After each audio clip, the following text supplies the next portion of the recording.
চলে এসেছি একটি সিঙ্গেল ডোর ফ্রিজ নিয়ে। দেখতে পাচ্ছেন 10 ইয়ার ওয়ারেন্টি লেখা আছে, 5 star model, Godrej Edge Pro. কাস্টমারের প্রবলেম, ঠান্ডা হচ্ছে কিন্তু বরফ জমছে না এবং লাইটটাও জ্বলছে না। তো কাস্টমার একদম রেগুলেটর মিনিতে করে রেখেছিল, সেটাকে একটু ম্যাক্সের দিকে নিয়ে যাব। কালো প্যাকেটে মাংস ভরা আছে এবং আইস জমছে না, এটাই প্রবলেম ওর। তো থার্মোস্ট্যাটের যে টেম্পারেচারে অটো কাট হওয়া কথা সেটা করে দিয়েছে।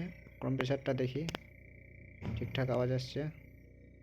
আমার আগে একটা টেকনিশিয়ান আওয়াজ শুনছে কম্প্রেসারের গায়ে লেগে, এবং লাইটটা জ্বলছে না কেন এটা দেখে নিই।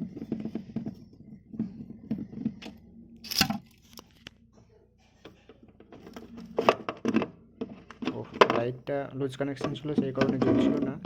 কাস্টমার বলছে কিনা মিস্ত্রি হাত দিলেই সব কিছু ঠিক হয়ে যায়।